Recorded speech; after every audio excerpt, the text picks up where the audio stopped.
पादपद्मम्।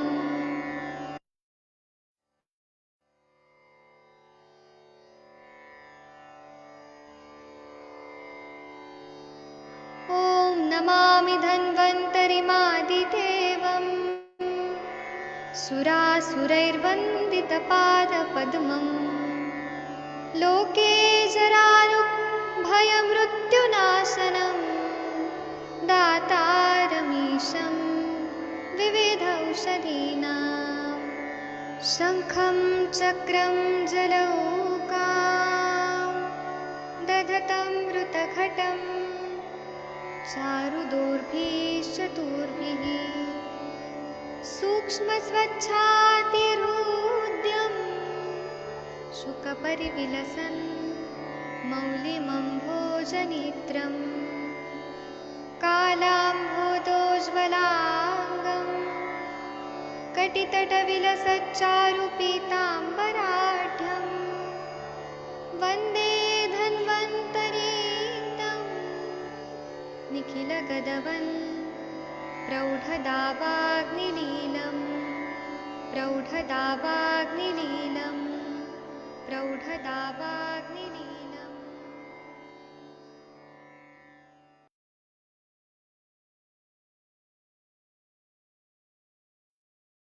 प्रणाम सभी लोगों को। मैं वैद्य अरविंद पाठक आप सभी लोग का स्वागत करता हूँ। सभी लोगों को कोटि कोटि प्रणाम करता हूँ।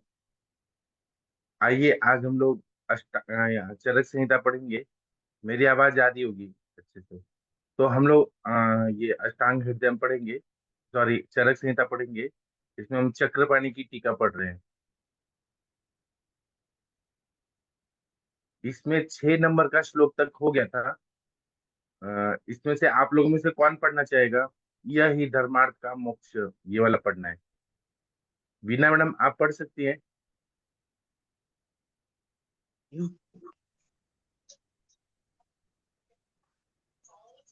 दिख रहा है? हाँ दिख रहा है। लाइट लगाती हूँ जरा। 6 नंबर के बाद वाला 2-3 लाइन पढ़ दीजिए, तो फिर मैं अर्थ बताता हूँ।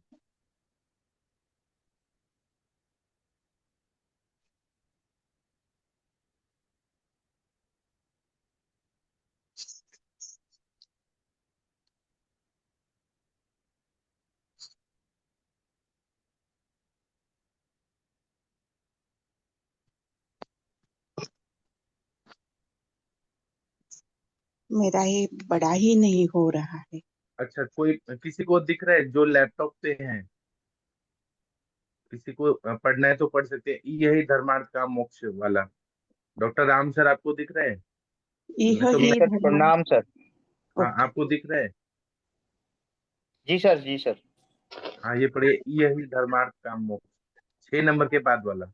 जी सर। ई धर्मार्थ कामोक्ष परिपंथी रोगोपशमाय ब्रह्मा प्रभुतिभिवा प्रणीता प्रणीता आयुर्वेदंत तंत्रेश विति विस्तृत त्वेन संप्राप्ति वर्तमाना अल्पायुमेर्धसाम पुरुषाणाम न सम्यग् धर्मार्थी गमा तद नधि गमा च तद्विहितार्थात् नामान अनुष्ठाने। और पढ़ू सर? हाँ यहाँ सुश्रुत अध्याय मतलब 4 लाइन तक पढ़ दीजिए। ठीक है सर। तथे दो वो पल्लवो रुजामिति मनवाना परम कारुणी को अत्र भवान ग्रीवेशो अल्पायु उर्मेधा समापमापि सुखो पल्लवार्थ नाति संगे पवित्रम काया चिकित्सा प्रधान मायुर्वेद तंत्रम प्रमेणुतुमार व्यवधान तस्मिश्च श्लोक निदान विमान शरीरेन्द्रिय याची कि चिकित्सक कल्प सिद्ध स्थानात्मक के अभि धात्वे लिखे लिखित तंत्र प्रधान नाथ अभि धाक्यतया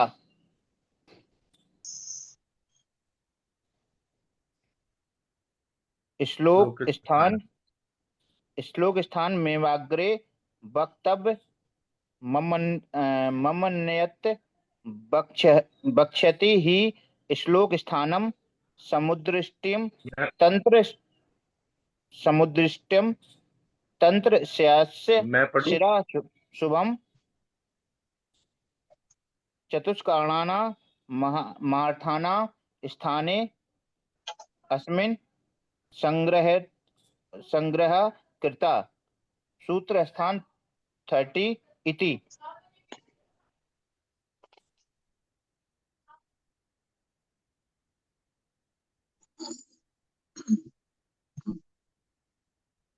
जी सर चला गया। हाँ, मेरा नेटवर्क थोड़ा गड़बड़ा रहा है। मेरी आवाज आ रही है? जी सर अब आ रही है। मेरी आवाज आ रही है ना सभी को? जी सर आ रही है सर। हेलो, मेरी आवाज आ रही है सबको? जी सर सुना, लेकिन वो नहीं दिख रहा है मेरी सर। आवाज आ रही है ना? जी सर हाँ जी, आ रही है, आ रही ठीक है। है, तो हम इसका अर्थ पढ़ते हैं कि यही धर्मार्थ।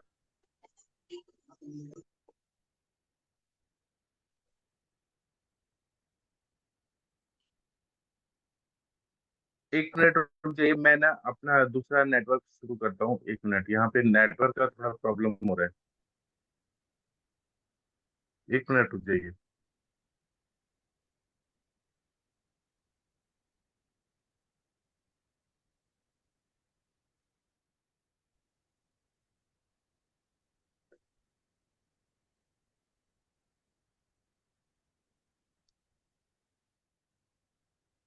मैं एक मिनट यहाँ नेटवर्क चेंज करता हूँ। नेटवर्क यहाँ पे कट रहा है ना।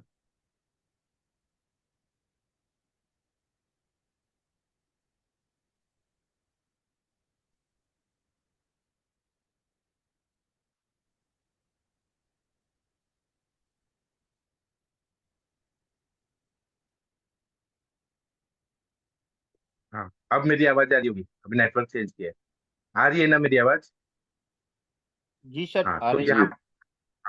यहाँ पे बता रहे हैं कि यही धर्मार्थ काम मोक्ष परिपंथी रोगोपशमाय ब्रह्म प्रभृति भी प्रणीतायुर्वेद तंत्रश्वती विस्तरत्वेन संप्रति वर्तमाना अल्पायुर्मेधसाम पुरुषाणाम न सम्यगर्थाभिगमः तदनाधिगमाच तद्वितार्थ नामम अनुष्ठाने तत्र तथैवोपवल्लवो रुजामिति मन्वानः परम कारणिको अत्र भवान् अग्निवेशो अल्पायु मेधसामपि सुखोपलब्धार्थं नाति संशय विस्तरम काय चिकित्सा प्रधानमायुर्वेद तंत्रम प्रणेतुम् आरब्धवान् तस्मिन् च श्लोक निदान विमान शरीरेन्द्रिय चिकित्सित कल्प सिद्धि स्थानात्मके अभिधातव्ये निखिल तंत्र प्रधानार्थम अभिधायकतया श्लोक स्थान में वाग्रे वक्तव्यम मन्यत वक्ष्यति ही श्लोक स्थानं समुद्दिष्टं तंत्रस्यास्य शिरः शुभम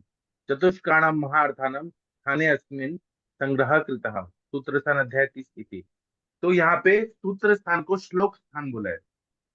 यहाँ पे बोलते हैं कि यही धर्मार्थ काम मोक्षाणम, मतलब यहाँ पे धर्म अर्थ काम व मोक्ष के अवरोध स्वरूप रोगों को उपशमनार्थ, मतलब जो हमारा 4 पुरुषार्थ बताया गया है शास्त्रों में, धर्म अर्थ काम मोक्ष, तो वह करने के लिए अवरोध क्या होता है कि रोग हो जाता है।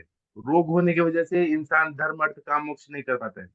तो इसलिए उसके उपशमनार्थम, उपशमनाय ब्रह्म प्रवृत्ति भी, मतलब ब्रह्मा आदि देवता जो हैं उन्होंने आयुर्वेद ये तंत्र जो है यहाँ अति विस्तृत होने से क्या होता है कि अल्प आयु और मेधा वाले पुरुषों के लिए विषय का सम्यक अभिगमन संभव नहीं है, क्योंकि इतना ये विस्तरित है, इतना मतलब डीप में है आयुर्वेद शास्त्र। तो मनुष्य की आयु जो है वो अल्प आयु है और बुद्धि भी उतनी नहीं है। तो नॉर्मल इंसान लोगों को अच्छे से जल्दी समझ नहीं आता है। उसके लिए कितने टाइम लगता है। उसके अभाव में उसमें निहित विषयों का अनुष्ठान न होने पर अज्ञान की यथास्थिति बनी रहती है। तो जो जो विषय बताए हैं उसका नॉलेज अच्छे से जल्दी जल्दी नहीं हो पाता है। तो ऐसा स्वीकार करते हुए परम दयालु भगवान अग्निवेश अल्पवायु एवं मेधावी पुरुषों के लिए भी सुखपूर्वक ज्ञान की प्राप्ति हेतु काय चिकित्सा प्रधान, जो ये चरक संहिता है इसमें काय चिकित्सा मेन बताया है। उसके लिए भगवान अग्निवेश ने क्या किया है कि आयुर्वेद शास्त्र को, जिसमें विषय न तो अति संक्षेप में है और ना विस्तार में है, बहुत ज्यादा डीप में भी नहीं है और ना बहुत संक्षेप में है, सुखोपलब्धार्थम नाति संक्षेप विस्तरम।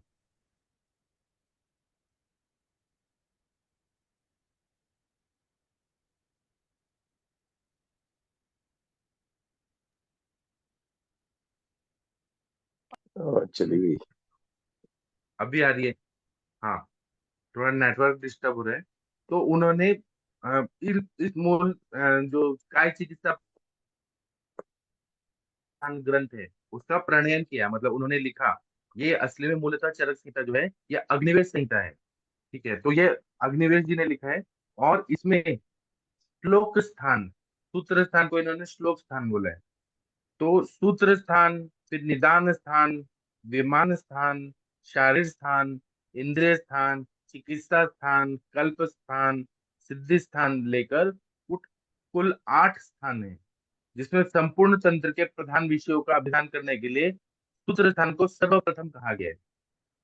कहा भी है कि श्लोक स्थानम समुदिष्टम तंत्रास्य शिरः शुभम चतुष्काणाम महार्थानम स्थाने संग्रह कृता।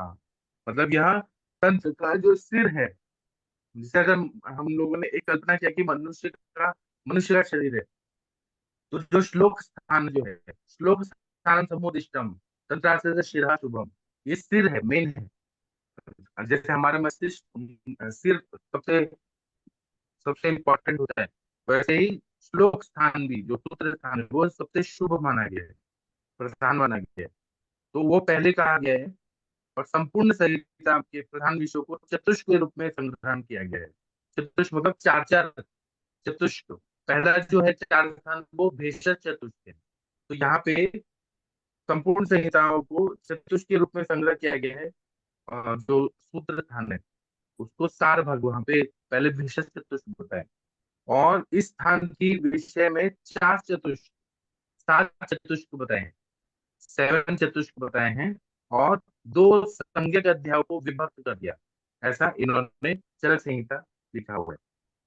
इसके बाद में ये जो श्लोक है ये कोई पढ़ना चाहेंगे? तत्र च सूत्र स्थाने, आप लोग को मैं दिख रहा है? पढ़ूं मैं पढ़ूं नहीं तो मैं पढ़ूं क्या? मेरी आवाज आ रही है? हाँ, मैं आप पढ़िए। पढ़ूं क्या आप सर? बड़ा कर हाँ। पा रही है? हाँ, तंत्र ये प्रवृत्ति पढ़िए, अंग तत्र च सूत्र प्रयोजन स्थाने। आप पढ़िए मैम, पढ़िए तंत्र पढ़िए। प्रयोज्य तंत्र प्रयुक्त्यं अंग प्रयोजन प्रयोजनवत आयुर्वेद आगमादेर नहीं, इसके ऊपर एक लाइन जो है, तत्र च सूत्रस्थाने तत्र च अपि सूत्र स्थाने। तत्र च सूत्रस्थाने अपि उत्पन्न रोगग्रहणे त्वरया रोगोपाधिभेषजा अभिधायित चतुष्के अभिधातव्ये निखिल तंत्र बीज भूते तु लिंग औषध आद्य अर्थस्य तथा तंत्र प्रत्यंग प्रयोजनवद आयुर्वेद आगम आदेर अभिधायकम दीर्घजीवितमिति अध्यायम् अभिधातु आरब्धवान् श्रोतृजन प्रवृत्ति हेत्वाभिधेय प्रयोजन संबंधो उपदर्शकम् श्रोतृबुद्धि समाधानाय व्याख्यानं प्रतिज्ञा अष्टपदम् अष्टसंख्याया मंगलत्वेनादौ सूत्रं निवेशितवान्। अथ तो दीर्घजीविताध्यायं व्याख्यास्याम इति यतो निरभिधेये कचटतपादौ साभिधेये वा निष्प्रयोजनम काकदंतपरीक्षादौ। फिर चला गया, नेटवर्क चला गया शायद।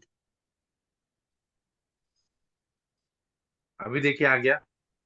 हाँ, आ रहा है।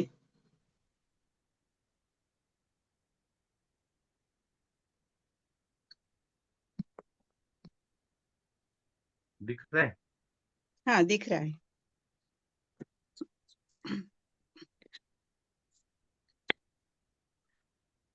दीर्घजीवितमित्यपादेन दीर्घजीवितशब्दमाधिकृत्य कृतप्रयोजनाभिधायक धातुसाम्यक्रिया चोक्ता इत्यादि वाक्यम।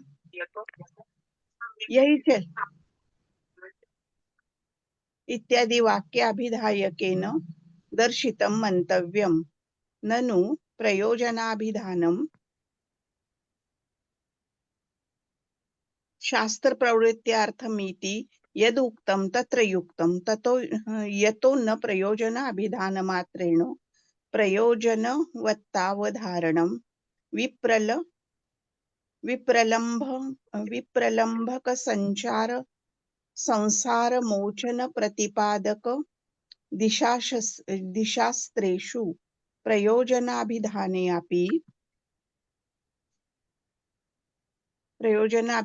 अपि निष्प्रयोजनत्वदर्शनात् अथ मन्यसे आप्तप्रयोजनाभिधानमेतत् अतो अत्र यथार्थत्वं ननु भो कथमयं प्रयोजनाभिधायी आप्तः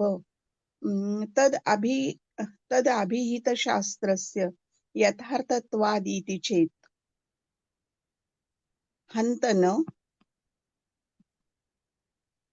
हन्तन यावत् शास्त्रस्य प्रयोजनवत्त्वधारणं न तावत्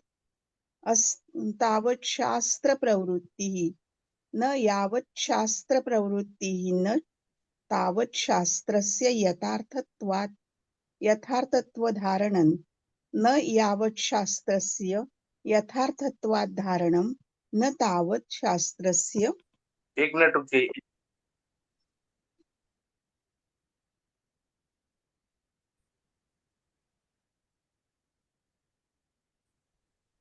हाँ, अभी देखिए आ रहे आपको, दिख रहा है? हाँ, दिख रहा है सर। हाँ, चलिए पढ़िए। यहाँ पे कहाँ तक आपने पढ़ा है? कर्तुरात्वम अवधार्यते। 9 नंबर के आगे वो जो रेड नंबर लाल 9 दिख रहा है उसके आगे तक पढ़ा है सर। अच्छा, आप बहुत आगे चली गई। सूत्र अध्ययन 1 तक मैं बता देता हूँ।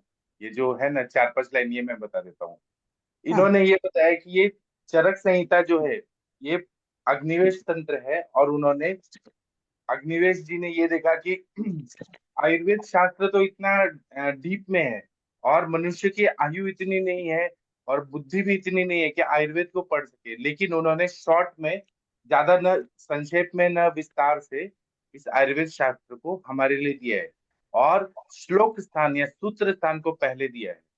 अब इसके बाद में क्या बोल रहे हैं कि सूत्र स्थान में तत्र च सूत्र स्थाने अपि उत्पन्न रोग ग्रहणे त्वरया रोगोपघाती भिषजाभिधायी चतुष्के अभिधातव्ये निखिल तंत्र बीज हेतु लिंगौषधार्थस्य लिंगौषधाद औषधाद अर्थ औषधाद्य अर्थस्य तथा तंत्र प्रवर्त्यंग प्रयोजनवत आयुर्वेद गमादिरभिधायकम दीर्घ जीवितम अध्यायम अभिधातु मारब्धवान। मतलब ये है कि सूत्र स्थान में रोगों के उत्पन्न होने पर चिकित्सा में त्वरया हेतु, मतलब तुरंत हमें कोई भी चीज जानना है तो भेषज चतुष्क का सबसे पहले अभिधान किया गया है।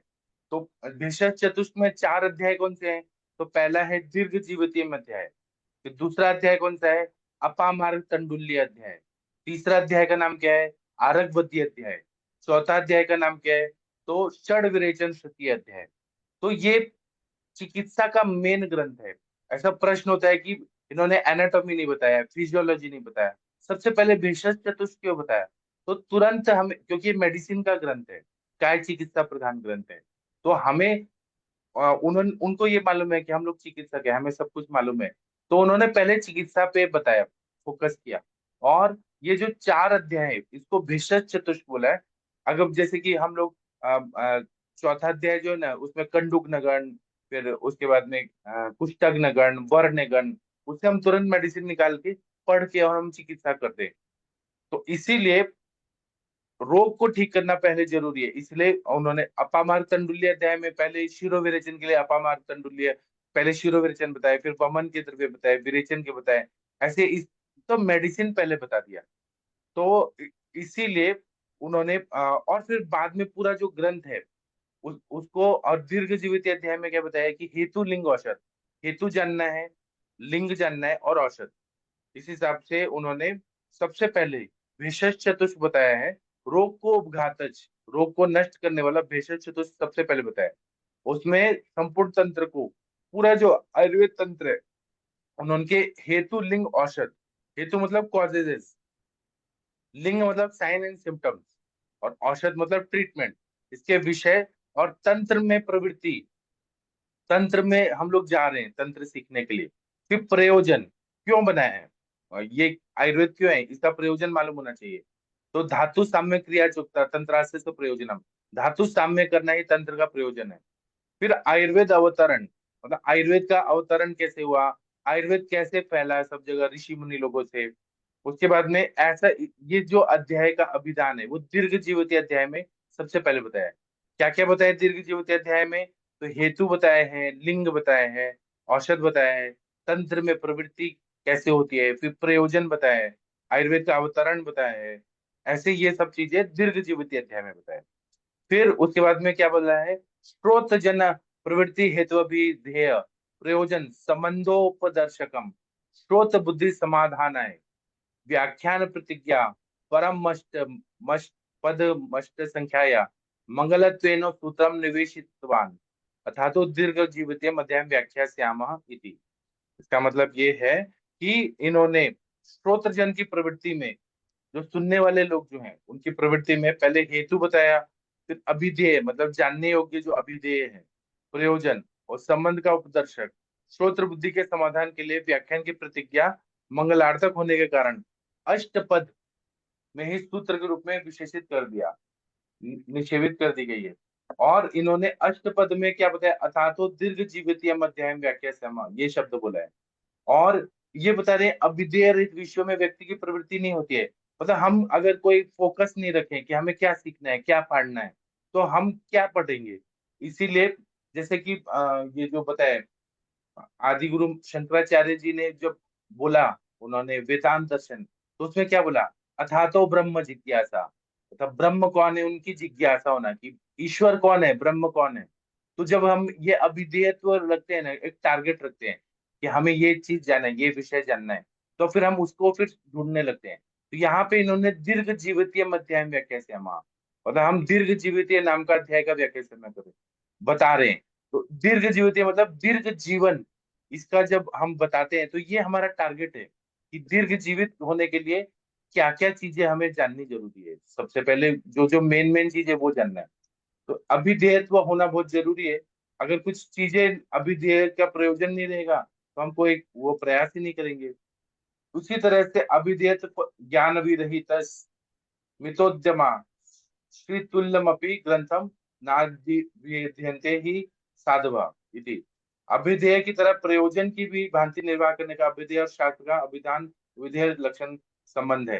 प्रयोजन भी मालूम होना चाहिए, अभिधेय भी, जानने योग्य चीजें भी जाननी चाहिए, और उसका प्रयोजन क्या है, क्यों हम जानना चाहते हैं आयुर्वेद, उसका एक एम एम्बिशन होना चाहिए कि हम क्यों ये जानना चाहते हैं। उसके बाद में क्या बोल रहे हैं कि अभिधेय हिताहित रूपी आयु ही है, मतलब ये हितकर आयु होना चाहिए। अगर हितकर आयु के बारे में नहीं हम सोचेंगे तो क्या अहितकर आयु के बारे में सोचेंगे?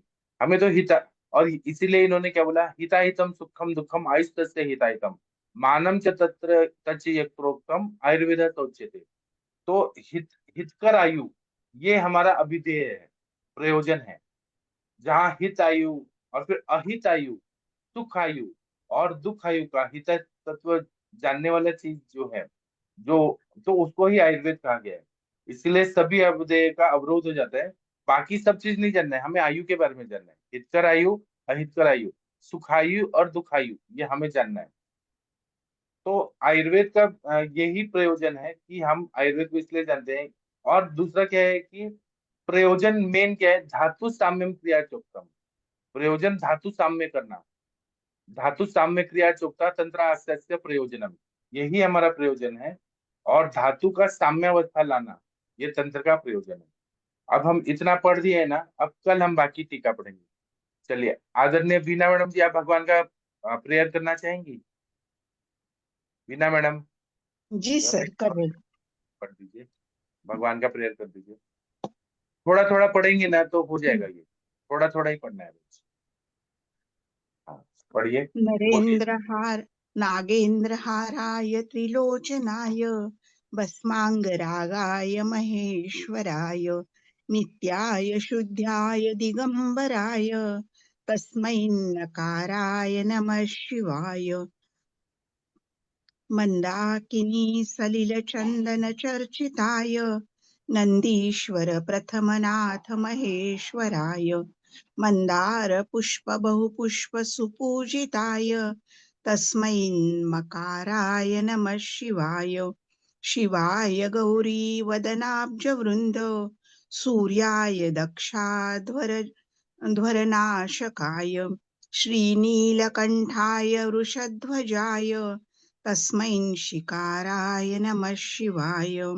वशिष्ठ कुंभोद्भव गौतमार्थ मुनीन्द्र देवाचित शेखराय चंद्रार्क वैश्वानर लोचनाय तस्मै वकाराय नमः शिवाय।